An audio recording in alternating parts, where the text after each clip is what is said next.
మీ పిల్లల డాక్టర్ కళ డబ్బు వల్ల ఆగిపోవద్దు. కేవలం 18 లక్షల నుంచి ఎంబీబీఎస్ విదేశాల్లో. ప్రస్తుతం మనతో పాటు ప్రముఖ ఆధ్యాత్మికవేత్త, జ్యోతిష్య వాస్తు పండితులు, లలితాదేవి ఉపాసకులు బ్రహ్మశ్రీ నానాజీ పట్నాయక్ గారు ఉన్నారు. గురుగారితో మాట్లాడుతారు. నమస్తే గురుగారు. శ్రీమాత్రే నమః. ఆగస్టు నెల విశేషంగా ధనుసు రాశి వాళ్ళకి ఏ విధంగా ఉండబోతుంది అంటారు? విశేషంగా ఎలాంటి జాగ్రత్తలు తీసుకోవాలి వీళ్ళు? ధనుసు రాశి వారికి రాశ్యాధిపతి అష్టమంలో గురువు రవి కలిసి ఉన్నారు. అక్కడికి బుధుడు కూడా వస్తాడు మీకు 5వ తేదీ నుంచి.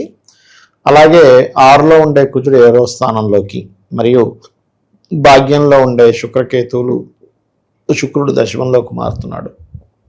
అదేవిధంగా చతుర్థ గురు రవి, చతుర్థ శని, తృతీయంలో రాహు ఉన్నాడు. ఇక చంద్రుడైతే 12 రాశులు తిరుగుతుంటాడు.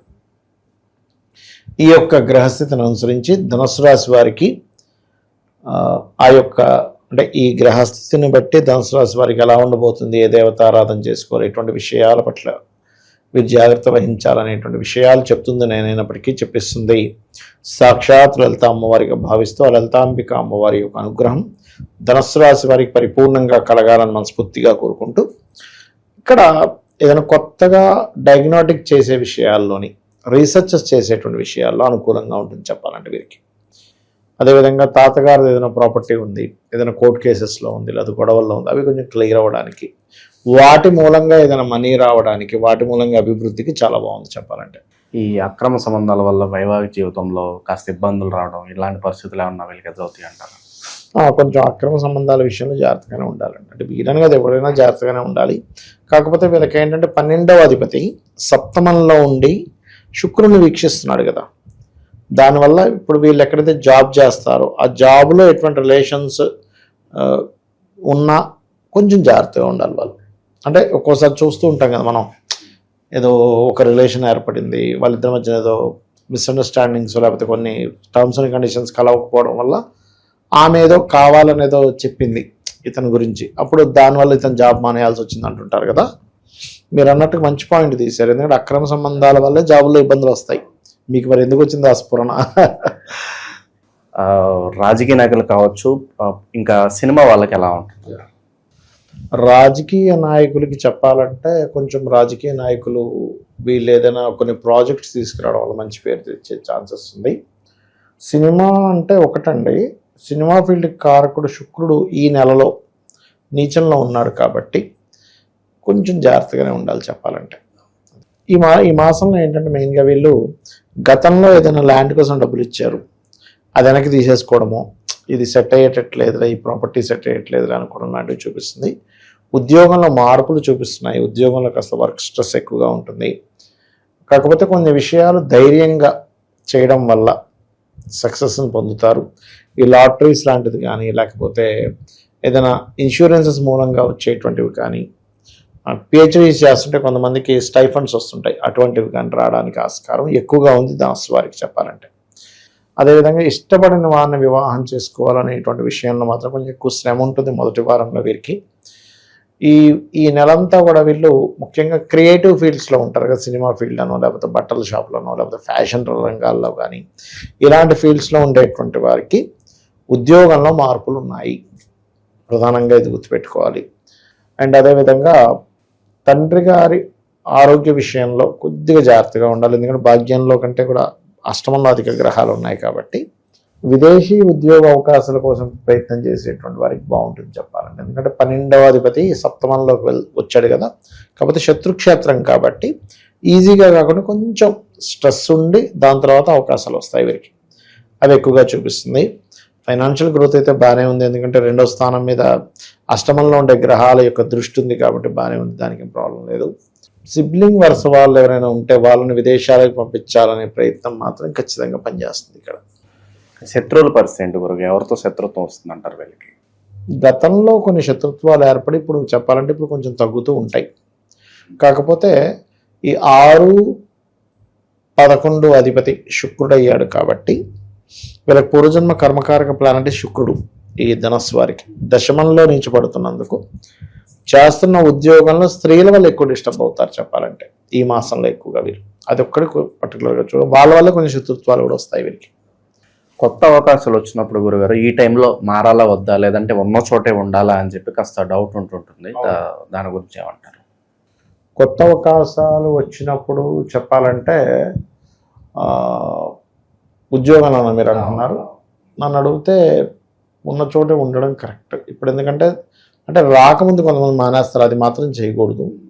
అంటే వస్తాదులే ఇక్కడ మానేస్తానని తొందరపాటు నిర్ణయాలు తీసుకోకూడదు. వచ్చినప్పుడు వేరు, వచ్చినప్పుడు మారడం వేరు, కానీ రాకముందు మాత్రం మానొద్దని చెప్తా. అదొక్కటి మాత్రం మెయిన్గా చూసుకోవాలి.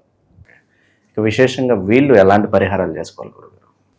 వీరు ఎక్కువగా లక్ష్మీ నరసింహస్వామి ఆరాధన ఎక్కువగా చేస్తుండాలండి. ఓం మాణిక్య మకుటాకార జానుద్వై విరాజితాయ నమః అనే మంత్రం చేసుకోవడం ముఖ్యం ఇక్కడ వీరికి. అండ్ అదేవిధంగా ఇంకొక విషయం ఏంటంటే ఎక్కువగా బొబ్బర్లు దానంగా ఇస్తే మంచిది. వీళ్ళకి కెరియర్లో ఇబ్బంది అనేటువంటిది రాదు. గురుగారు, ఆగస్టు 13 నుంచి మనకి శ్రావణ మాసం ఉంది. మరి ద్వాదశ రాశులందరికీ కూడా విశేషంగా అన్ని విధాలా కలిసి రావాలంటే ఎలాంటి పరిహారాలు చేసుకోవచ్చు అంటారు ఈ మాసంలో? శ్రావణ మాసంలో వెంకటేశ్వర స్వామి యొక్క ఆరాధన చేసుకోవడం చాలా మంచిది. వెంకటేశ్వర స్వామి సుప్రభాతంతో నిద్ర లేవడం, విష్ణు సహస్రనామాలు వినడం. వీళ్ళకి ఏమవుతుందంటే వెంకట అంటే పాపముని తీసేసేవాడు వెంకటేశ్వర స్వామి, ఈ కలియుగ దైవం.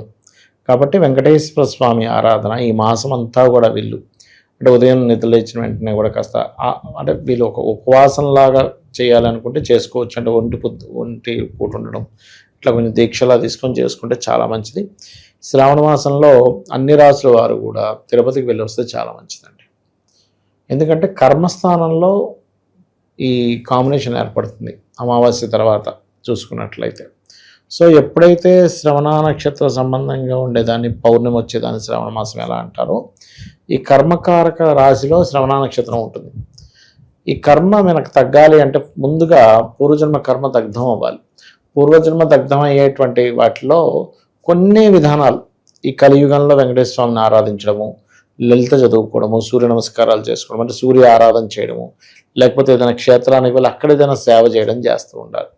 ఇవే ముఖ్యంగా చెప్పాలంటే. అయితే ఇది కేవలం చాలామంది ఏమనుకుంటారంటే శ్రవణ నక్షత్రం వాళ్ళకి మాత్రమే పనిచేస్తుంది అనుకుంటారు. అలా ఏం లేదు, అందరికీ కూడా ఈ యొక్క ఫలితం అనేటువంటిది వస్తుంది, అందులో ఎటువంటి సందేహం లేదు. ఇంకా వీలైతే కనుక శివాలయం ఏదైనా ఉన్నట్లయితే శివుడికి పాలతో అభిషేకం చేసి వెంకటేశ్వర స్వామి ఆరాధన చేసినట్లయితే కూడా చాలా బాగుంటుంది. మనకి గోశాలకు వెళ్ళి గోవులకి బెల్లము పదార్థాన్ని తినిపించడము చాలా మంచి ఫలితాలు ఇస్తుంది శ్రావణ మాసంలో. అండ్ అదేవిధంగా మనకి సర్వసాధారణంగా ఏంటంటే తులసి మరియు పుష్పాలతో వెంకటేశ్వర స్వామిని అర్చిస్తే చాలా మంచిది ఈ మాసంలో.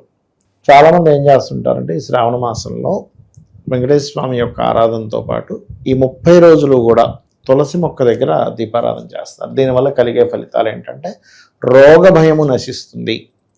శ్రావణ మాసంలో ఇంకా చెప్పాలంటే నదిలో దీపాలు వదలడం మంచిది. మరియు అదేవిధంగా బియ్యపు పిండి ఉంటుంది, బియ్యపు పిండితో ఒత్తులు అంటే బియ్యపు పిండితో మన కుందుల్లా తయారు చేసి వాటిలో దీపాలు పెడతారు శ్రావణ మాసంలో ప్రత్యేకంగా. అవి కూడా చాలా మంచి ఫలితాలు ఇస్తుంది.